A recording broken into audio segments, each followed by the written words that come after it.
네, 전쟁 같은 주식장, 내일 시장에서 승리할 수 있는 전략을 짜본 시간 스타워즈 투나잇의 강성호입니다. 네, 안녕하세요. 임민소입니다. 스타워즈 투나잇은 여러분들과 함께 매일매일 1시간씩 주식장에서의 전략 세워보겠습니다. 네, 먼저 오늘 시장 이슈를 정리해보는 투데이 스타워즈부터 시작해보도록 하겠습니다. 네, 또 내일장 그리고 다음 주에 네.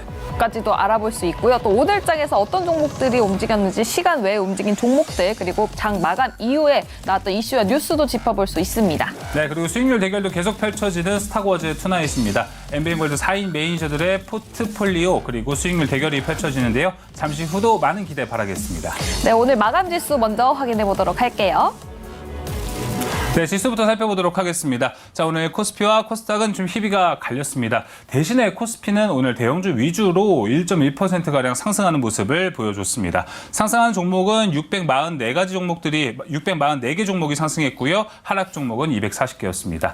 자, 반면에 코스닥은 지수도 하락을 했지만 그래도 상승한 종목이 더 많았습니다. 900개 넘는 종목이 상승했고요. 하락 종목은 550개가 좀 넘고 있습니다. 네, 수급도 살펴보도록 하겠습니다. 먼저 코스피 기관이 굉장히 많이 그렇습니다. 매수를 보여줬습니다. 1조 원 넘게 매수하는 모습을 보여줬고요. 외국인도 소량 매수하는 모습 보여줬습니다. 또 코스닥에서는 개인만이 홀로 매수했고요. 나머지 코스닥에서 외국인과 기관은 모두 파란불을 켜줬습니다. 다음은 테마도 확인해 보도록 하겠습니다. 첫 번째 테마는 바로 IT 보안 관련주입니다. 미국 상무부 부장관이 사이버 보안 무역 사절단과 함께 다음 주 방한한다는 이슈가 전해지면서 오늘 장에서도 IT 보안 관련주들이 상승하는 모습을 보여줬습니다. 자, 이어서 두 번째입니다. 해운이 오늘 좀 모처럼 강하게 움직였습니다. 지금 파나마 운하가 가뭄이기 때문에 그쪽에 유동량, 물동량들이 지금 막혀 있는 상태입니다. 그렇기 때문에 최근에 좀 저조했던 해운 운임지수가 좀 올라갈 수 있다는 전망도 있고요. 페노션이 또 이제 코스피 중형주로 이동을 한다고 합니다. 거기에 때문에 또 패시브 자금 기대감, 해운주에 오늘 여러 가지의 상승세가 좀 나타났습니다. 네, 다음은 정유주 짚어보겠습니다. 오늘 장에서 상승하는 흐름을 보여줬었죠. 결국에는 국제유가가 90달러에 돌파를 했습니다. 때문에 인플레 관련해서 우려감이 계속해서 나오지만 정유주는 연일 상승하는 모습을 보여주고 있네요. 네, 우크라이나 재건과 관련된 건설기계 섹터도 오늘 상승했습니다. 현재 국토부 장관이 우크라이나에 가서 젤렌스키 대통령을 만났는데요. 거기서 지원 첫 단계를 이번에 드디어 얘기가 났다고 합니다. 그러다 보니 현재 시장에서는 드디어 말만 무성하던 우크라이나 재건 사업이 시작되는 것 아니냐 하는 이슈와 함께 오늘 건설기계 섹터가 전반적으로 상승했습니다. 네, 알겠습니다. 오늘 제가 준비한 브리핑은 네. AI와 더불어서 HBM 관련 이야기를 조금 짚어보려고 합니다. 첫 번째 장 확인해 보도록 할게요. 네, 빅테크, AI, 반도체, 글로벌 기업들이 엔비디아를 시작으로 각자 칩을 개발에 나서고 있습니다. 테슬라가 도조 관련해서 이야기가 나왔었죠. 네. 그밖에 구글과 아마존도 자체 칩을 개발 중에 있고요. 따라서 HBM 관련주 우리나라 종목들로 삼성전자와 SK하이닉스가 굉장히 크게 주목을 받았었죠. 우리 국내 반도체 업계 HBM 개발 현황을 살펴보면요. 삼성전자는 5세대 제품이 하반기 공개 예정에 있고요. 또 SK하이닉스는 5세대 샘플 공개 그리고 내년 중에 양산 예정에 있다고 합니다. 이렇게 AI 시장이 계속해서 커지면 커질수록 이 HBM 그리고 파운드리 주문이 함께 늘어날 수밖에 없는데요. 오늘은 이 HBM 주식장에서 과연 전문가들은 어떻게 전망하고 있는지 투자 전략 세운 거 어떻게 했는지 한번 보도록 하겠습니다. 예. 두 번째 장 보도록 할게요. 네, HBM 투자 전략과 관련해서 IBK 투자증권 김은호 애널의 이야기 들어보았습니다. 네. 먼저 HBM 새로운 성장 동력을 확인했다고 하는데요. 일단은 제너레이티브 AI 투자가 대세로 자리 잡으면서 계속해서 GPU 수요가 급증할 것으로 진단을 했고요. 따라서 HBM 수요도 동반될 것으로 시장을 봤습니다. 또 출하 비중 대비 매출액과 수익성 개선 효과는 이미 검증됐기 때문에 굉장히 긍정적인 시장이 이어질 것으로 전망을 했는데요. 하지만 다만 이 변동성은 계속해서 주시해야 된다라는 의견이 있었습니다. GPU 생산의 한계와 AI 투자 속도를 확인해야 된다고 하고요. 또 GPU 대안으로 프로세서 개발이 되는 걸 계속해서 팔로우업해야 된다라고 말했는데요. 또 현재 공정 상태의 버틀넥, 그러니까 병목 현상 해소 어떻게 진행되는지도 확인을 해봐야 된다라고 말씀하셨습니다. 또 지금부터는 이 개선 속도가 굉장히 중요하다고 하는데요. HBM을 생산하는 메모리 업체 그리고 올해 대비해서 내년 생산 2배 예정에 있다고 합니다. 하지만 다만 이게 연초부터 2배 크게 늘어나는 게 아니기 때문에 네. 캐파가 늘어나는 시점도 굉장히 중요하다고 하니까요. 계속해서 봐야 된다라는 이야기 있었습니다. 또 HBM 관련해서 관련 종목들이 주가가 선반영됐고 과도한 반영이 되었기 때문에 앞으로의 주가는 어떻게 될지 아직까지는 전망을 확답하기가 어렵다라고 했는데요. 관련 종목들로는 우리나라에서 삼성전자 그리고 SK하이닉스, 한미반도체, ATI 등등이 있습니다. 관련 종목들 살펴보셔도 좋겠습니다. 네, 이렇게 민수 아나운서의 브리핑 잘 봤고요. 이어서 제가 브리핑을 좀 준비해봤는데 오늘도 금요일이지 않습니까? 가볍게 우리가 주말에 보낼 수 있고 다음 주를 대비할 수 있는 투자 아이디어를 좀 준비해봤습니다. 이 리포트를 보면 9월 18일로 나와 있는데 지금 오늘이 9월 15일이잖아요. 네. 다음 주 월요일에 나와야 될 리포트가 FN 가이드를 통해서 일단 먼저 공개가 됐습니다. 그래서 내용도 좀 볼만해서 일단 가지고 왔는데 일단 제목을 보면 2023년 종목장은 끝났다. 하나투자증권에 오늘 나온 리포트입니다. 자, 시장이 일단 정상화되어 가고 있다. 그렇기 때문에 10월부터는 종목 장세는 끝날 수 있다라는 이 전망인데 어떤 내용인지 하나하나씩 살펴보도록 하겠습니다. 자, 우선 시장을 정상하고 비정상으로 나눌 때는 우리가 금리나 실적, 밸류에이션 같은 이 주요 변수들이 설명이 가능하냐, 안 하냐에 대해서 갈립니다. 일단 설명이 가능한다면 시장이 지금 정상화되는 과정인데요. 지금 지난 상반기까지는 그에 대한 설명이 부족했습니다. 사실 이 금리에 대한 변동성이 상당히 컸고요. 역성장하는 실적으로 밸류에이션을 우리가 볼 수 없었는데 때문에 특정 섹터로 쏠림 현상이 상당히 강했죠. 그렇죠. 그렇습니다. 그렇지만 이제 이 시장이 정상화가 된다면 우리가 볼 수 있는 것 하나씩 보겠습니다. 자, 10월 3분기부터 이제 10월부터 3분기 실적이 발표가 됩니다.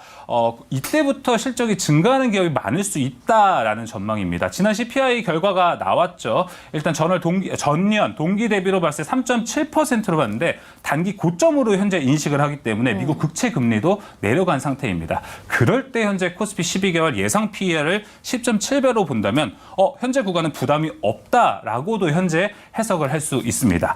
자, 그리고 8월 이후에 대부분 코스피 영업이익 컨센서스는 좀 하향이 되어 있습니다. 뭐 두산 에너빌리티도 있죠. 그리고 2차 전지, 우리가 대체로 봤던 한국전력도 그렇고 대부분의 이익 컨센서스가 내려가고 있는데 그 같은 기간에 현재 삼성전자의 반도체를 비롯한 영업이익이 점차 늘어나고 있다고 합니다. 3분기에는 8.4조였는데 8.6조로 늘어났고요. 4분기는 4.3조에서 4.4조로 성장을 하게 됐습니다. 자, 이렇게 삼성전자가 이익 개선이 확실하게 되고 반도체 업황이 좀 살아난다면 10월부터 시장은 어떻게 바뀔 것인가에 대한 이야기를 세 가지로 좀 정리를 해보겠습니다. 첫 번째, 2023년 종목 장세가 종료가 된다는 것입니다. 삼성전자가 가지고 있는 코스피 내 비중이 엄청나게 크기 때문에 지수단으로 올라갈 수 있다는 것인데요. 그래서 이번 코스피의 10월 연중 고점 돌파 가능성도 낮지는 않다고 합니다. 우리가 올해 내내 2,700선을 못 뚫었었는데 이번 2,600 고점, 2,700을 과연 뚫을 수 있을지 그 힘은 또 반도체에서 나올지도 좀 눈여겨봐야 될 것 같습니다. 세 번째는 바로 그 안의 흐름은 수급의 주도권은 외국인으로 현재 나와 있습니다. 우리가 지난 7월, 8월 개인들이 좀 이제 신용을 많이 끌어다 썼죠. 네. 그러다 보니까 현재 개인들의 지갑 사정이 그렇게 좋지는 않다고 합니다. 이 당시 10월 정도가 됐을 때 외국인의 수급 트래킹을 한번 해보는 것도 좋은 투자 아이디어가 될 것 같고요. 오늘 무엇보다 좀 긍정적인 이야기를 준비해봤는데 증시 격언에 이런 이야기가 하나 있습니다. 비관론자는 명예를 얻고 낙관론자는 부를 얻는다는 말이 있습니다. 좀 낙관론적으로 우리가 10월 하반기를 봤을 때 우리 증시가 올랐으면 하는 마음에 이 브리핑 마무리 지어보도록 하겠습니다. 자, 이렇게 오늘 투데이 스타거즈 오늘 시장에 있었던 이슈들 모두 살펴봤고요. 자, 오늘 시간 외 거래 이슈는 어떤 것들이 있었는지 시크릿 요원 임혜정 아나운서 통해서 만나보도록 하겠습니다.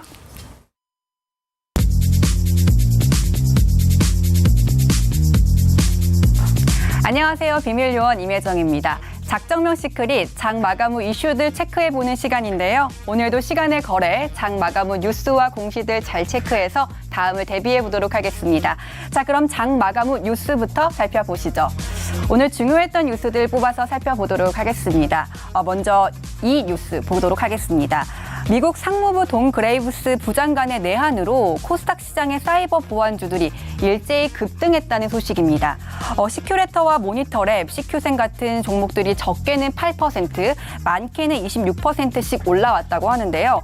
이는 한미 사이버 보안과 관련해서 새로운 시장이 열릴 수 있다는 기대감이 반영된 효과로 풀이된다고 합니다.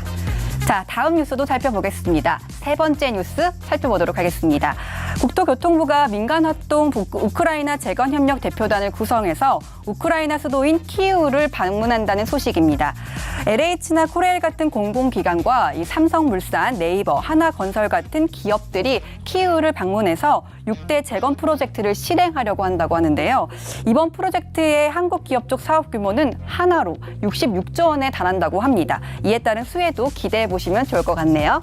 자, 다음은 장 마감 후 공시까지 살펴보도록 하겠습니다. 자, 먼저 첫 번째 공시입니다. SK이노베이션이 유상증자와 주식 관련 사채 등의 청약 결과를 발표했다는 공시입니다. 두 번째 공시도 살펴보도록 할게요. 파맵신이 면역항암제 후보 물질인 임상시험 계획에 승인받았다는 소식입니다. 자, 계속해서 다음 공시 보도록 하겠습니다. EDCG는 오늘 유상증자에 따른 권리락이 발생한다고 공시했는데요. 기준가는 1,040원이라고 하네요. 마지막 공시도 살펴보도록 하겠습니다. 이 YG 엔터테인먼트가 공매도 과열 종목으로 지정됐다는 소식입니다.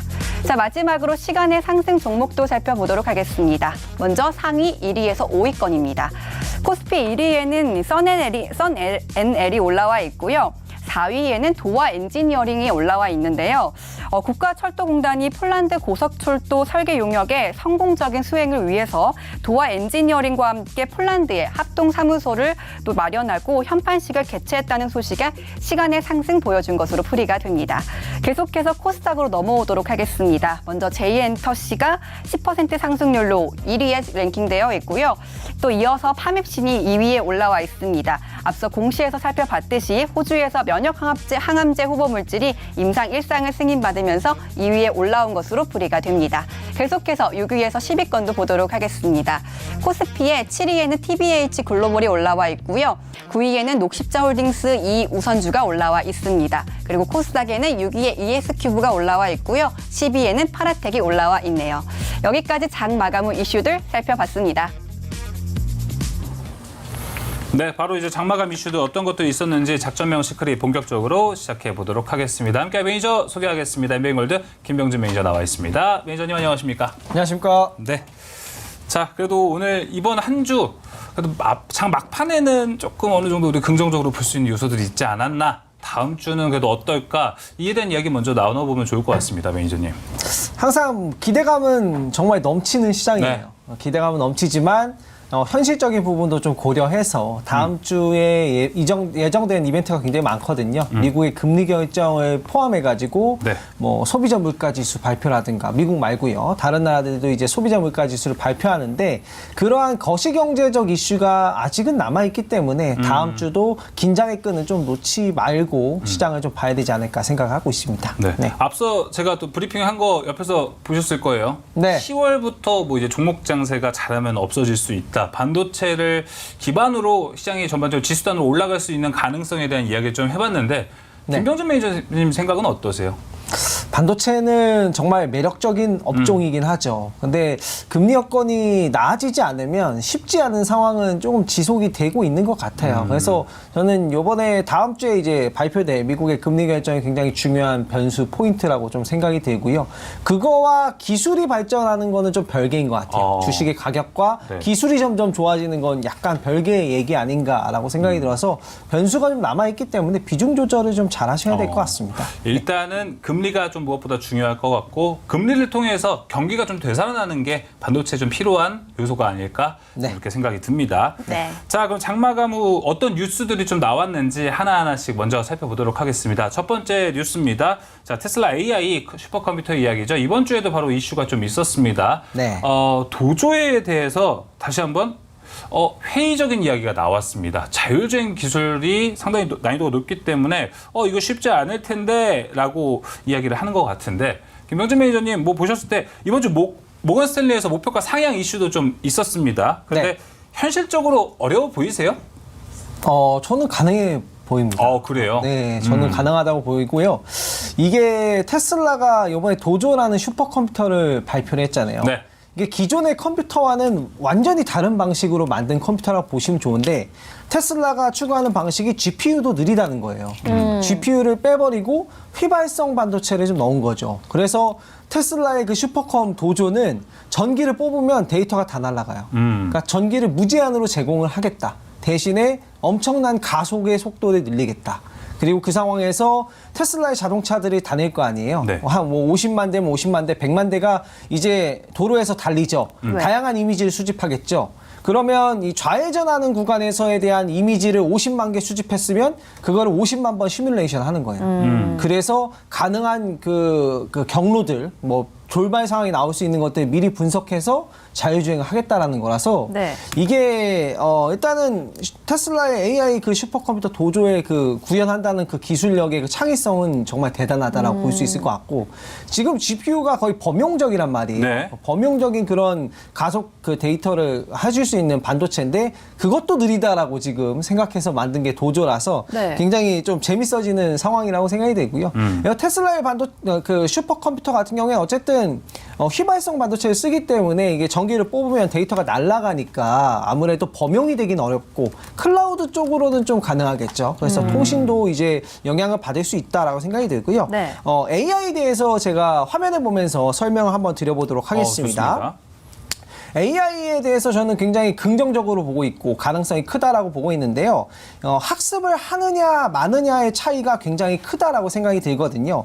과거에 이제 우리가 비가 올지 안 올지 기후제를 보냈잖아요. 네. 제가 만약에 무인도에 딱 떨어졌다라고 하면은 어떤 일이 일어날지 모르잖아요. 모르죠. 학습을 하지 않았기 때문에. 네. 그래서 기후제도 진짜 보냈단 말이에요. 네, 네. 근데 지금의 시대는 날씨를 예측을 하고 있잖아요. 그게 학습을 있었기 때문이거든요. 그쵸. 빌 게이츠 같은 경우가 이제 말했는데 빌 게이츠는 이게 사람들이 대화를 하고 읽고 학습하는 과정에서 굉장히 성장할 수 있고 발전할 수 있다라고 해서 챗 GPT를 이제 만든 거예요. 네. 그만큼 이제 가만히 있어서 아이디어가 생각나는 게 아니라 빌 게이츠라는 사람도 마이크로소프트를 창업할 때 공부를 하고 학습을 했단 말이죠. 네. 그래서 AI가 예를 들어서 제가 창업을 한다라고 치면 제가 창업을 했을 때 망할 수 있는 100만 가지 그 가능성들과 사례들을 분석해서 시뮬레이션을 100만 번을 해주는 거예요. 네. 그래서 가능한 이제 변수들을 다 나열해주고 저는 선택만 하면 되는 거죠. 그런 이제 시뮬레이션 쪽으로 AI가 앞으로는 사용이 된다면 정말 좀 개개인의 그런 생산성을 높여줄 수 있는 기술이다라고 생각이 드는데 기술은 굉장히 좋지만 물론 금융시장 여건도 보시면서 해야 된다라고 생각이 들고요. 테슬라 이미지를 몇 가지 한번 보도록 하겠습니다. 네. 테슬라가 도조를 통해 가지고 이렇게 정말 수만 가지, 수천 가지의 그 50만 대, 100만 대가 도로를 달리는데 그 이미지를 다 분석해서 이게 100만 번의 테스트를 한 길을 갈 때 테스트를 하고 가는 거예요. 네. 그 이미지를. 네. 테슬라가 향후에 하겠다라는 방향성이 이겁니다. 그래서 이 만약에 반대쪽에서 차가 오면 이 차가 돌발을 보일 수 있는 100만 번의 그 테스트, 네. 이제 뭐 시뮬레이션을 해가지고 자율주행을 하는 거죠. 그렇기 때문에 생각보다 굉장히 기술력이 뛰어나다. 근데 그거를 정말 상용화를 이뤄낼 수 있고 통신 속도를 끊기지 않게 할 수 있는가? 아직 해결 과제는 많이 남았다라고 볼 수 있는데 아이디어 자체는 정말 좀 대단하다라고 볼 수 있을 것 같습니다. 네. 그 이런 얘기도 또 있더라고요. 테슬라가 계속해서 가격을 낮추고 있잖아요. 네. 그게 조금 수요를 높이기 위해서 낮춘다라는 얘기가 있는데 그만큼 사람들이 테슬라의 자율주행 차를 사용을 해야 그만큼 데이터베이스가 굉장히 많이 쌓이고 그게 어느 정도 일정량 차야지 뭐 국가에서도 법을 만들어준다 이런 얘기도 있더라고요. 그렇죠. 그런 얘기도 있고요. 그리고 테슬라가 기술 발전을 계속 하잖아요. 예를 들어서 스마트폰 같은 경우에는 지금 나오는 스마트폰 가격이랑 10년 전에 나온 스마트폰 가격이랑 달라요. 네. 구형은 굉장히 저렴하잖아요. 네. 그러니까 기술 발전을 전자업종은 기술 발전을 할수록 가격이 떨어지는 구형의 제품이 가격이 떨어지는 경향이 있고 네. 근데 뭐 제약바이오나 의료비 같은 거는 시간이 지나도 뭐 10년이 지나도 약값은 그쵸. 똑같잖아요. 그쵸. 그런 업종에 좀 특성이 있어서 과거의 제품들을 좀 팔기 위하기도 하고 데이터도 확보하는 목적 적극적으로 그런 전략을 취하지 않았을까도 한번 생각해 볼 수 있을 것 같습니다. 네. 일단 이번 도조 이슈와 함께 이 자율주행 섹터, 국내 자율주행 종목들도 많이 올라갔단 말이죠. 그죠. 또 이슈가 이렇게 나오다 보니까 이게 단기간에 끝날 것 같지는 않고 뭔가 이제 테슬라가 올랐을 때 이전에는 2차 전지가 따라 올라갔다면 이제는 테슬라가 올라가면 자율주행 섹터가 따라 올라가지 않을까라는 생각이 좀 들어요. 그래서 아직 자율주행 섹터 자체는 트레이딩 관점은 유효하죠. 저는 유효하다라고 생각이 들고요. 네. 금리 결정이나 이런 큰 거시적 흐름 보시면서 뭐 트레이딩 하시는 것도 좋고 이런 쪽의 매매가 좀 현재는 맞지 않나 생각하고 있습니다. 네. 네, 알겠습니다. 이렇게 테슬라 AI 슈퍼컴퓨터 관련해서 이야기 나눠봤습니다. 다음 두 번째 뉴스로 넘어가 보도록 할게요. 미국서 그가 온다, 사이버 보안조 급등, 네. 누구길래? 라는 이슈였습니다. 바로 다음 주 미국 상무부 장관이 방한한다는 이슈 덕분에 오늘 관련주들이 급등하는 모습을 보였습니다. 그럼 다음 주에도 이 급등세 이어갈 수 있을까요? 저는 보안주는 좀 이제 너무 바닥권이다라고 생각이 들고요. 앞으로 좀 더 성장할 수 있는 산업이다라고 생각을 하고 있어요. 원래 이제 미국 상무부에서 이제 그레이브스 부장관님이 오시는데 네. 이게 반도체 장비에 대한 수출 통제 유예 조치를 논의하기 위해서 오는 거였어요. 근데 오늘 좀 자세한 뉴스가 한 번 더 보도가 됐는데 여기에서 사이버 보안 무역 사절단을 이끌고 방문을 하겠다라고 했거든요. 네. 그래서 중국의 반도체 장비를 수출 통제를 더 늘릴지 말지를 논의하는 자리에서 사이버 보안이 같이 들어간다는 거죠. 그래서 그만큼 AI 시뮬레이션 같은 경우에는 반대로 생각하면 우크라이나를 만약에 전쟁 중이다라고 생각하면 우크라이나 침공했을 때 나올 수 있는 변수들 100만 가지를 분석하고 전쟁을 한다. 이러면 굉장히 무섭잖아요. 네. 그렇죠? 이런 이 최첨단 반도체에 대한 그 미국의 입장 굉장히 확고한 것 같고요. 그에 따라서 보안 그 관련 사절단이 같이 오니까 이거는 좀 보안 관련주들의 좀 호재가 아닌가라고 생각이 들고요. 이 다음 주 이제 방문하게 되면은 미국 정부가 수출 통제 유예 조치를 연장하는 그런 얘기들도 이제 논의가 될 거고 구체적인 뭐 항목이라든가 이런 품목들도 얘기가 나올 거니까 다음 주 이런 이슈를 좀 참고해 보시면 좋을 것 같습니다. 네, 장마감 뉴스라서 사실 다음 주 우리가 사이버 보안주에 대해서 좀 기대를 해볼 만한 게 있지 않을까 싶은데 그런데 이쪽 섹터는 좀 투자하기가 애매하지 않을까 생각이 들고 아마 개인 투자자분들이 많이 안 샀을 것 같은 종목들이 많아요. 그래서 네. 이 중에서는 좀 대장주로 먼저 접근을 하는 게 좋을지 아니면은 매니저님이 사실 지난주에 공략주로 갖고 왔던 종목도 여기 안에 또 포함이 되어 있잖아요. 네. 뭐 그런 위주의 종목을 봐야 되는지 어떤 종목 보는지가 좀 궁금합니다. 아무래도 기존의 보안 체계보다는 3세대 보안인 보안 관련된 기업. 오늘 같은 경우에 시큐레터라는 기업이 상한가에 이제 안착을 했었거든요. 네. 시큐레터 같은 경우에는 아예 그 AI나 이런 콘텐츠 같은 것들 제작을 한다고 하더라도 이거를 원본으로 아예 돌려버리는 그런 기술을 가지고 있는 보안 업체예요. 그래서 기존에 이제 우리가 통신망에 있는 보안 업체가 아니라 정말 좀 차세대 보안, 뭐 클라우드 보안 이런 이제 차세대 보안 기술력을 가진 기업들이 최근에 선별적으로 오르고 있지 않나라고 생각이 되고 네. 보안 업종 전체가 다 오르기보다도 좀 기술력을 가진 기업들이 좀 오르고 있다라고 보시면 좋을 것 같습니다. 네, 보안주 내에서도 확실히 세대 교체가 있는 것 같고 우리가 기존에 알고 있던 이 보안주들보다는 이 클라우드와 관련된 시큐리터 같은 종목들 한번 위주로 보는 것도 사이버 보안주의 이 테마 흐름에서 함께 할 수 있지 않을까 싶습니다. 자, 이어서 세 번째 뉴스로 넘어가 보도록 하겠습니다. 우크라이나 재건과 관련된 이야기들이 다시금 요즘 많이 나오고 있습니다. 원희룡 국토부 장관이 우크라이나에 지금 얘기를 하고 있는 상태입니다. 저는 오늘 이 뉴스를 보고 김명진 매니저님, 우리가 지난 시간 동안 줄 서는 종목을 하면서 우크라이나 재건, 네옴시티 이야기 정말 많이 하지 않았습니까? 네. 그런데 이런 뉴스가 딱 나온 거 보니까 이제 시작인가? 라고 생각이 좀 듭니다. 네, 좀 구체화됐다라고 생각이 그쵸. 들고요. 이제 시작이라고 저는 생각이 들고 있습니다. 일단은 구체적인 계획이 나왔고요. 화면을 통해서 제가 재건 협력에 대한 얘기를 좀 나눠보도록 하겠습니다. 일단 우리나라가 민간이 이제 협의체가 이제 18개 기업이 합쳐서 우크라이나에 찾았고요. 구체적으로 이제 내년에 3억 달러죠. 우리나라 돈으로 이제 4천억 정도를 무상으로 지원하고요. 2025년도부터는 2조 6,590억, 한 20억 달러 정도를 유상으로 원조를 한다라고 합니다. 그리고 우크라이나가 이 유상으로 원조를 받은 걸로 또 우리나라의 재건 프로젝트를 수주를 하고요. 그래서 현재 신한투자증권에서 추산하고 있는 바로는 네. 이제 우크라이나 재건 사업 규모가 한 660조 규모 정도고 한국이 수주를 받을 수 있는 분야는 운송과 에너지, 모듈러 건축 등의 분야가 아닐까라고 이제 추측을 하고 있고 한 66조 원 정도 규모의 우리나라의 수주가 최대 예상이 되지 않나라고 추산을 신한투자증권에서 하고 있다라고 보시면 좋을 것 같고요. 네. 구체적인 프로젝트 한번 보도록 하겠습니다. 이미지 보시고 이렇게 키우 교통 마스터 플랜이랑 뭐 스마트 시티 마스터 플랜, 뭐 공항 현대화, 하수 처리 시설, 댐 재건, 뭐 그리고 철도 고속화, 그 폴란드랑 연결하는 거죠. 이런 것들을 구체적으로 방안을 잡았고 돈이 오고 가는 이런 원조 계획을 잡았기 때문에 시간은 좀 걸릴 수 있겠지만 정말 구체화됐고 우크라이나 재건 사업을 따낼 수 있는 상황이 만들어졌다라고 보시면 좋을 것 같고요. 네. 이 우크라이나 우리나라 유상 원조를 하기 때문에 그만큼 또 수주가 반드시 또 나올 수 있을 만한 걸 기대를 해볼 수 있을 것 같아서 관련된 업종에서는 이제 모멘텀이 아니라 좀 네. 어느 정도 구체화된 테마가 되지 않았나라고 생각을 합니다. 네. 네, 그 어느 때보다 좀 구체화가 된 우크라이나 재건 테마가 된 것 같습니다. 앞서 정리해준 좀 자료를 보니까 그 하나하나 어떤 종목을 봐야 되죠, 어떤 투자를 잡아야 되지라는 생각만 전 했거든요. 네. 그러다 보니까 진짜 전반적으로 SOC가 제일 낫겠구나라고 생각이 좀 듭니다. 네, 아무래도 우리나라가 잘하는 게 또 그런 쪽이고요. 그쵸. 네. 구체적인 키워드를 좀 다시 한번 드리면 운송 쪽, 에너지, 네. 그리고 모듈러 건축이죠. 그쵸. 모듈러 건축 관련돼서는 뭐 최근에 SY라는 그쵸. 기업이 주가가 워낙에 좋기 때문에 뭐 대장주다라는 말이 많이 나오는데 요즘 그만큼 주가가 핫한 종목이니까 구체적인 이 세 가지 키워드가 나왔기 때문에 이거의 키워드에 맞춰서 종목들을 보시면 조금 더 매매하시기 편하시지 않을까 생각합니다. 네. 알겠습니다. 자, 그러면 이제 다음 뉴스 한번 바로 살펴보도록 하겠습니다.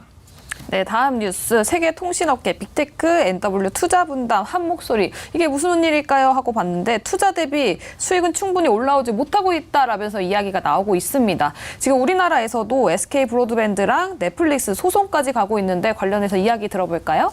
네, 이게 망통신료를 이제 콘텐츠 사용자들이 내라. 라는 거거든요. 이게 트래픽 사용을 굉장히 콘텐츠를 제공하는 글로벌 빅테크들이 트래픽을 굉장히 늘려놓잖아요. 뭐 구글이라든가 넷플릭스. 그런데 이제 이런 통신망을 설비를 하는 비용은 내지를 않고 있단 말이죠. 네. 그거에 대해서 계속 문제가 나오는 거고, 뭐 SK텔레콤이든 KT든 예를 들어서 매출을 한 11조 정도 내면 10조 정도가 비용이거든요. 엄청난 비용이에요. 그런 것 때문에 요번에 이제 5G 28GHz 같은 경우에도 KT, LGU 플러스 같은 경우에 투자를 포기를 했어요. 네. 결국에는 여력이 없다는 거죠. 뭐 11조를 벌었는데 10조를 사용을 하니까 28GHz를 혼자 투자를 할 수는 없는 거잖아요. 그쵸. 그래서 이제 국가적으로 보면은 유럽연합 같은 경우에는 기가비트 인프라 법안을 지금 추진 중이고요. 미국 의회 같은 경우에는 인터넷 공정기업법을 발의를 했고, 이러한 이제 법안들이 점차 통과될 때마다 통신 관련주들은 더욱더 뜨거워질 것이다. 왜? 그 투자 비용을 분담하고 글로벌 이제 빅테크죠. 돈이 많은 빅테크들이 망 사용료를 분담하기 때문에 콘텐츠 제공자가 트래픽을 유발하는 사람이 분담을 하기 때문에 분명히 또 차세대 통신에 대한 그런 것들이 기대감이 살아날 수밖에 없고, 차세대 통신이 되면 우리가 바라던 그 AI, 자율주행 이런 것들이 조금 더 가까워지는 거거든요. 그런 부분의 물결이 이제 좀 시작이 됐다라고 보시면 좋을 것 같고, 네. 유럽연합이랑 미국 말고도 브라질이랑 인도, 베트남 등도 관련된 논의가 계속해서 진행이 되고 있어서 법안이 이제 법제화가 어떻게 되느냐가 중요해요. 정말 망사용료를 뭐 분담하자라고 해서 법제화가 되는 나라가 있으면 우리나라에서도 그런 얘기가 나올 수가 있거든요. 그리고 또 SK텔레콤이 넷플릭스랑 소송하는 이유가 보면은 넷플릭스랑 구글이 유럽 통신사 오랑주한테는 망사용료 같은 비용을 내고 있어요. 근데 이제 국내에는 내고 있지 않으니까 이러한 분쟁들이 발생하는 거고 소송까지 이어지는 것이다라고 좀 보시면 좋을 것 같고, 이런 내용이 좀 조속히 좀 합의가 됐으면 좋겠습니다. 어쨌든 통신사만 이런 대규모 인프라 투자를 하는 거는 합리적이지 않아 보인다라는 얘기가 좀 중론인 것 같아요. 그런 분위기가 계속해서 나오는 것 같으니까 좀 조속한 합의가 됐으면 좋겠습니다. 네. 네, 알겠습니다. 자, 네 번째 뉴스 살펴봤고요. 이어서 다섯 번째 뉴스 살펴보도록 하겠습니다. 에이플바이오에 대한 이야기인데요. 자, 여기도 이제 비만약에 대한 이야기가 좀 나오고 있습니다. 일단은 여기는 항상 후보 물질이 가치가 높다라는 이야기는 나오고, 오늘도 저도 좀 찾아보니까 여기 현금성 자산 거의 800억 원 자체를 보유하고 있어서 네. 최근에 사실 제약바이오, 특히나 바이오 쪽에서 뭐 유상증자 많이 하죠. 그리고 시비 발행 진짜 많은데 그런 쪽에 대한 걱정은 안 해도 되는 종목 같습니다. 네, 일단 뭐 에이프리바이오가 현금성 자산이 많은 이유가 있는데요. 덴마크 제약사죠. 노보노디스크가 유명한 그 덴마크. 그 네. 덴마크 제약사인 룬드백에 5,400억 원 규모의 기술 수출을 한 이력이 있어요. 근데 그게 일상이 끝났어요. 그래서 일상이 들어갔을 때 기술 수출 5,400억을 했으니까 거기서 돈을 좀 줬을 거 아니에요. 네. 마일드스톤을. 근데 일상이 끝났고 내년에 이상을 들어간다고 합니다. 내년에 인상을 들어가면 그 기술 수출했던 에이프리바이오의 사파 플랫폼이 효과가 있다라는 거고 또 이상을 들어감에 따라서 5,400억의 기술 수출했으니까 거기서 또 돈을 주겠죠. 네. 현금성 자산을. 그렇기 때문에 이제 에이프리바이오는 더 연구를 할 수 있는 그런 재원들이 좀 많아졌다라고 보시면 좋을 것 같고, 룬드백이 임상 1상을 통해서 이 사파 플랫폼이 꽤 효과가 있구나. 우리 내년에 임상 2상 들어가. 이런 거를 얘기를 했다라는 건 에이프리바이오도 이 사파 플랫폼을 통해서 비만 치료제를 내가 개발하겠다라는 소식이 그쵸. 이제 장 마감하고 나온 거라고 보시면 좋을 것 같고요. 사파 플랫폼 같은 경우에는 항체에 알부민을 붙여가지고 약효 시간을 이제 약효 지속 시간을 좀 늘려주는 플랫폼이라고 보시면 좋을 것 같고요. 지속형으로 우리가 뭐 당뇨 같은 것들은 약을 맞잖아요. 이런 지속형 약을 맞는 거에 효과를 좀 길게 해주는 그런 플랫폼이다라고 보시면 좋을 것 같고, 내년에 또 캐나다가 아니라 덴마크에 룬드백이 임상 2상을 들어가게 되면 그때 또 마일스톤 수치를 하면서 또 주가가 들썩이지 않을까 기대되는 부분이라고 생각이 들고요. 제약바이오 업종 요즘 비만 치료제에 대한 네. 이슈가 너무 큰 것 같은데 이게 노보노디스크가 시가총액이 지금 872조예요. 엄청나게 올라갔다고 합니다. 그러니까 삼성전자가 400조 중반인데 네. 870조거든요. 네. 엄청난 건데 노보노디스크가 이제 비만 치료제가 1회 주사를 하면은 한 15% 정도 체중 감량 효과가 있다고 하고요. 이게 발매 2년 만에 미국이랑 유럽에서 글로벌 1위를 했는데 매출액 규모만 보면은 한 2조 3천억밖에 안 돼요. 맞아요. 근데 지금 뭐 거의 품절 상태라고 하는데, 근데 삼성전자는 매출액으로 보면 200조가 넘는단 말이에요. 네. 근데 이제 기술 업종은 아까도 말씀드렸다시피 계속적인 투자가 들어가는 거고, 제약바이오 업종은 10년 전에 약값이랑 지금이랑 뭐 다를 것도 그쵸, 없기도 네, 하고 네. 오히려 약값이 오르는 경향이 있어서 투자 대비 좀 수익성을 보고 이게 굉장히 돌풍을 일으키는 게 아닌가 좀 생각을 하고 있습니다. 네. 그렇게 돌풍을 일으키고 있는데, 사실 국내 투자자분들, 개인 투자자도 그렇고 민선화도 그럴 것 같아요. 만약에 비만 치료제에 대한 투자를 하고 싶어서 네. 뭔가 우리나라 내에 있는 종목을 할 것 같아요? 아니면은 미국 주식이나 노보노디스크 그쪽으로 갈 것 같아요? 저는 우리나라에는 안 할 것 같아요. 그렇죠. 네. 왜냐면은 사실 우리나라도 이제 임상에 들어갔다는 회사들이 있는데 그 회사들이 이제 약을 뽑는 데까지 한 10년 이상이 걸리죠, 사실. 네. 그러다 보니 그 10년의 시간을 두고 우리가 지금 국내 시장에 투자를 할까라는 이 회의감은 좀 있습니다. 어떻게 생각하세요, 이쪽은? 저는 이제 한국도 바이오가 투자할 만해졌다라고 생각이 긍정적으로 보세요, 오히려? 네, 들거든요. 왜냐하면 AI라는 것이 이제 또 있기 때문에 AI라는 것이 어떻게 보면은 이런 그 바이오 같은 이런 원자라는 그런 미세한 부분까지도 이제는 우리가 볼 수 있잖아요. 네. 그러면은 그것도 바이오 데이터를 시뮬레이션을 할 수 있는 거예요. 예를 들어서 이게 임상을 했을 때 잘못될 수 있는 경우들을 다 모아가지고 네. 한 100만 번 시뮬레이션하고 후보 물질을 도출하면 좀 빨라질 수는 있을 것 같아요. 근데 그럼에도 불구하고 이게 사람의 임상을 하는 거고 추적 관리하는 시간도 있기 때문에 그래도 시간은 좀 걸리겠지만 그래도 바이오 업종이 좀 시간이 빨라졌다라고 생각이 들고, 외국 제약 회사들이 주가가 너무 많이 오는 부분이 있는 것 같고요. 또 맞아요. 위고비가 4월 달에 식품의약처로 이제 품목 허가를 받았고 내년쯤에는 한국에도 출시하지 않을까라는 소식이 나오고 있는데, 관련 종목을 저는 한국의 기업도 충분히 수익을 낼 수 있다고 생각이 돼요. 이슈가 있기 때문에.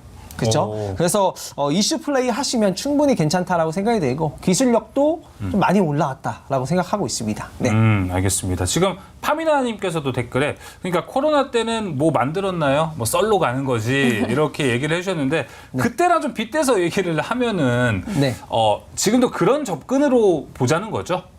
지금은 그것보다 조금 더 좋아졌다라고 생각이 드는 게 최근에 이제 제가 이제 뭐 큐리옥스 바이오 시스템즈나 이런 기업들을 이제 소개를 했었던 그쵸? 적이 있었는데 네. 그게 세포 분석 공정 같은 거를 자동화해서 6시간 걸리는 걸 5분 만에 네. 끝내는 맞아요. 그런 장비를 개발했단 말이에요.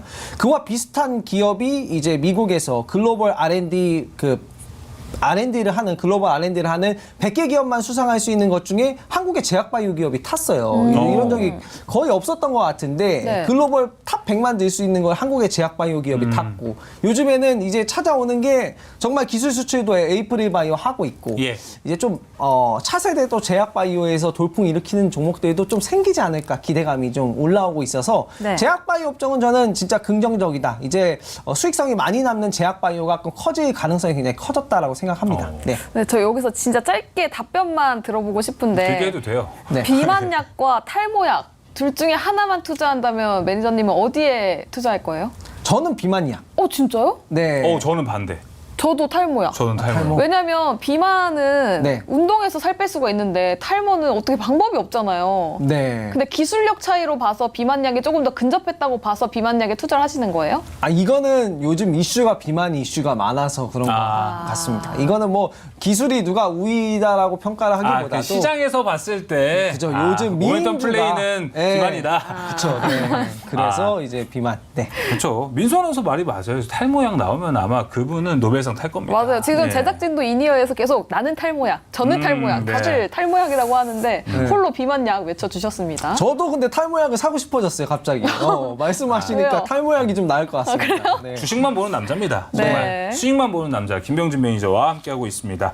자, 그럼 계속해서 이번엔 공시들 장마금 어떤 공시들이 있었는지 한번 살펴보도록 하겠습니다. 첫 번째 공시는 SK 이노베이션에 대한 공시입니다.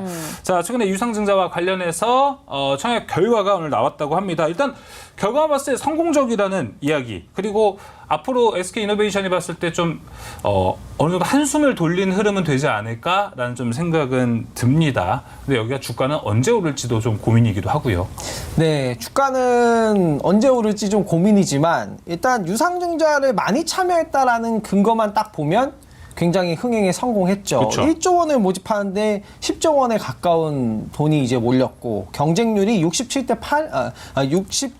1이었어요. 네. 그렇기 때문에 굉장히 유상증자에 참여하고자 하는 사람들도 많았다라는 거라서 저는 이 SK 이노베이션을 군침을 흘리는 투자자분들이 굉장히 많다라고 생각이 들어요. 그래서 주가가 가격을 좀 돌려준다면 네. 유상증자에 참여 못하신 분들은 뭐 단기성 매매로도 충분히 가능하지 않을까 생각이 되고 대기업이고 매출이 어쨌든 수십조가 나오는 기업인데 빠져도 좀 너무 많이 빠져서 반등이 나온다면 한번 기회를 볼 수 있는 종목이 아닐까 생각하고 있습니다. 네, 알겠습니다. 다음은 파맵신 이야기도 짚어볼 텐데요. 네. 이 파맵신이 시간 외에 상한가까지 갔습니다. 맞아요. 바로 임상, 일상, 승인 관련해서 이야기가 나와주면서 상한가에 갔었는데 최근에 또 최대 주주 변경 무산 이슈가 있었어요. 네. 관련해서 어떻게 해석하셨는지 듣고 싶거든요.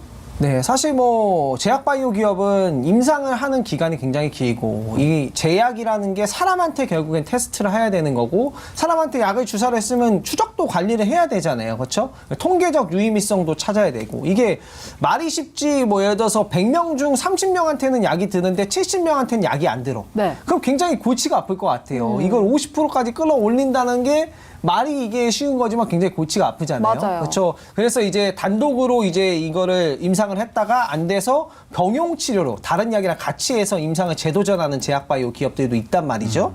그래서 제약바이오 기업들 같은 경우에는 결국엔 이벤트가 중요해요. 임상 기간이 굉장히 오래 걸리지만 터지면은 잭팟이기 때문에 임상 이슈를 발표를 하고 임상이 들어갔다라고 하면은 생각보다 잘 되고 있구나. 그래서 재평가가 되는 거죠. 그동안은 이슈가 없어서 조용하다가. 그래서 요번에 임상 1상, 이게 임상시험 그 계획이 승인됐다라는 공시가 나왔는데, 호주에서 또 승인이 됐습니다. 그쵸. 좀 관련돼서 기대감을 가져볼 만하다라고 생각이 되고, 최근에 주가가 하나도 안 움직였었던 맞아요. 종목이라서 주가가 또 강세를 한번 보일 수 있지 않을까 생각을 한번 해봅니다. 네. 알겠습니다. 이어서 세 번째 공시 보겠습니다. EDGC가 유상증자 권리락에 대한 건데요.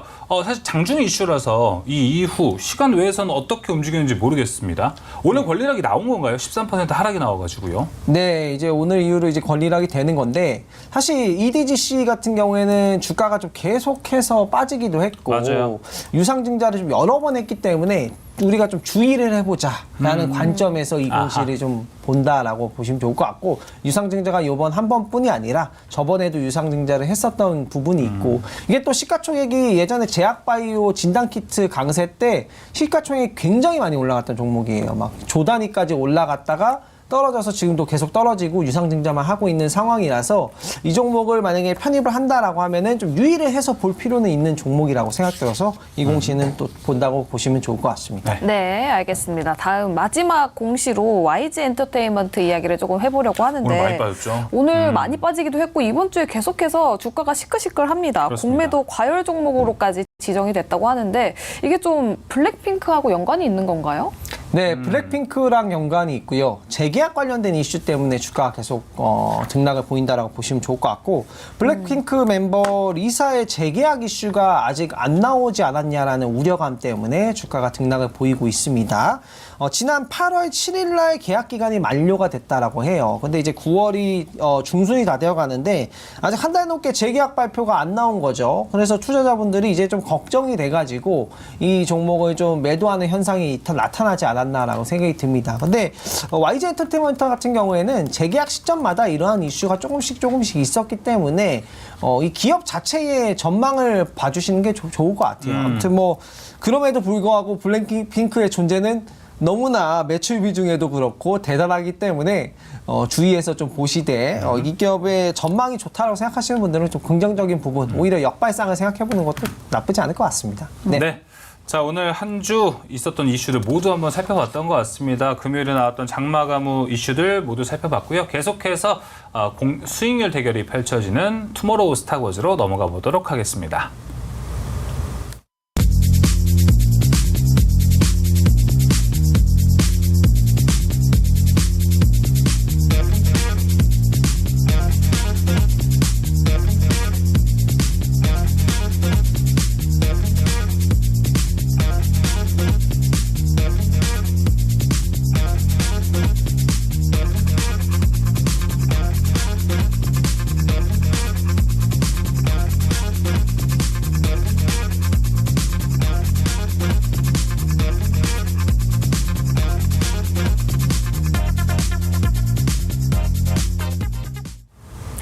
네, 먼데이 스타워즈라고 해야 될 것 같아요. 맞아요. 아니면 뭐 넥스트 위켄이라고 해야 될까요? 네. 오늘 김병준 매니저와 이어서 이야기 나눠보도록 하겠습니다. 일단 코멘트 어떻게 주셨는지 한 줄 정리 보도록 하겠습니다. 네, 먼저 오늘장 한 줄 정리는 기대감 반, 우려감 반으로 주셨고요. 월요일장 코멘트는 다음 주 경제 이벤트를 체크해봐라 라고 주셨습니다. 또 주의할 점은 변동성 장세에 유의해라 라고 주셨는데, 일단 오늘장에 대해서는 이야기를 많이 해본 것 같고, 다음 주 월요일, 다음 주 경제 이벤트 체크 어떤 걸 체크해보면 좋을까요? 다음 주에 발표된 경제 이벤트가 굉장히 많거든요. 일단 화요일만 먼저 설명을 드리면, 유럽연합 소비자 물가지수 발표, 그리고 캐나다 소비자 물가지수 발표가 있고요. 네. 수요일 날은 영국 소비자 물가지수 발표. 이게 다 조금씩 영향을 받을 수 있는 내용들이고요.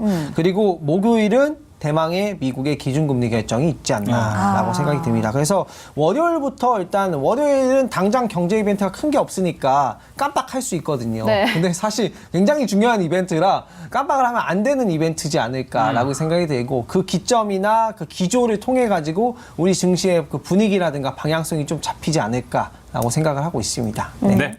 근데 또 주의할 점이 변동성 장세에 유의하라고 말씀을 주셨어요. 네. FOMC를 앞두고 조금 우리나라 증시가 변동성이 굉장히 클 거라고 전망하시는 거예요?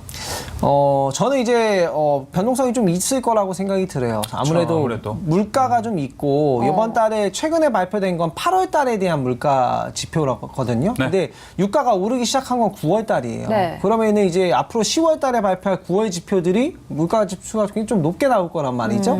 그래서 변동성도 감안을 해야 되는 거고 네. 우리나라가 이제 기술이 발전하고 앞으로 잘 될 거라는 거는 의심하지 않아요. 근데 지금은 좀 제값을 못 받는 그런 시기가 좀 진행되고 있어서 이 점은 좀 참고를 하셔야 될 것 같습니다. 네. 자, 이렇게 다음 주 월요일 시장 한번 코멘트 살펴봤고요. 계속해서 수익률 대결 펼쳐지는 투모로우 스타워즈 룰부터 먼저 살펴보도록 하겠습니다. 네, MBN골드 매니저 4인의 수익률 대결이 진행이 됩니다. 수익률은 매일 종가를 기준으로 합산값이 나오고요. 방송 다음 날 거래일 지정가로 편입되는데 매수가에 도달하지 못했을 경우 시초가에 편입됩니다. 자, 목표가 터치 시 가격 전략 재설정 가능하고요. 순절가, 익절가 터치 시 포트 제외됩니다. 매도 언제든 가능하고요. 방송 다음 날 시초가로 매도됩니다. 월 4회 자유 편입 찬스가 가능한 새로운 룰입니다. 네, 현재 개인 순위 확인해 보도록 하겠습니다. 여전히 백인현 매니저 1위를 달려가고 있습니다. 12% 수익률 보여주고 있고요. 2위는 오늘 출연하는 김병진 매니저 11% 수익률로 1위와 1%밖에 차이가 나지 않습니다. 그리고 3위에는 한규수 매니저 자리하고 있네요. 네, 종목별 순위 살펴보도록 하겠습니다. 백인현 매니저 SB테크가 1위고요. 2위 김병진 매니저의 모니터랩, 3위는 한규수 매니저가 아닌 그 박수호 매니저가 편입했던 종목이죠. 세토피아 올라와 있습니다. 자, 먼저 김병진 매니저님, 지난주에 우리가 봤었던 종목 리뷰 간단하게 모니터랩 한번 해보도록 하겠습니다. 네, 모니터랩은 일단 차익 실현을 한다. 목표까지 도달했기 때문에 차익 실현한다라고 보시면 좋을 것 같고, 그런데 오늘 한 13% 급등이 나왔어요. 그래서 차익 실현을 하신 분들이 잘하셨다라고 생각이 되고요. 좀 더 보셔도 되는 종목이다라고 생각을 하고 있어요. 그래서 일단은 목표가 도달했으니까 새로운 종목을 도전 한번 해보도록 하겠습니다. 네. 네, 그럼 그 새로운 종목 도전한다고 했는데 어떤 섹터를 좀 보고 계신가요, 현재? 좀 생소하실 텐데 에코바이오라는 바로 종목부터 얘기를 해주시는군요. 네, 알겠습니다. 에코바이오를 한번 소개를 해보도록 하고요. 네. 좀 생소한 이슈인데 바이오가스로 수소를 생산하는 기업이라고 보시면 좋을 것 같아요. 네. 근데 이 기업이 굉장히 좀 분석하면서 놀랐습니다. 일단 바이오가스를 정제를 하면, 바이오가스는 음식물 처리 같은 걸 할 때 발생하는 게 바이오가스예요. 하수 처리 같은 거 하거나. 바이오가스를 정제를 하면은 메탄 60%, 이산화탄소 35%가 나오거든요. 근데 이 기업이 바이오가스를 정제를 할 때 메탄 함량을 95% 이상 끌어올리는 기술을 가지고 있어요. 그래서 이거를 가지고 수소를 만드는 방법 중에 여러 가지가 있거든요. 천연가스를 개질하는 방법이 있는데 이 바이오가스를 개질을 하는 거예요. 음식물 처리를 해서 만든 바이오가스를 개질해서 천연수소를 쓰는 거죠.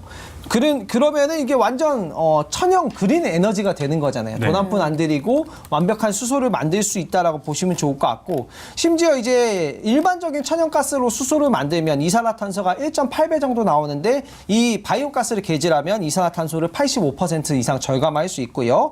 또 신재생 쪽에서 여러 가지 분야가 있는데 바이오가스가 될 만한 게 미생물 같은 경우에는 24시간을 일한다 보시면 좋을 것 같고, 태양광은 태양이 비칠 때만 일을 하죠. 풍력은 바람이 불 때만 일을 해요. 근데 바이오가스는 24시간 미생물이 사오지 않아도 돼요. 네. 그런 부분이 강점이다라고 생각이 되고, 한국의 폐기물 처리장이 굉장히 많아요. 그래서 이거 산업 전망을 보니까 우리나라 에너지 소비량의 5% 정도는 대체가 가능하다는 전망이 있어서 굉장히 유망하다라고 생각이 들고요.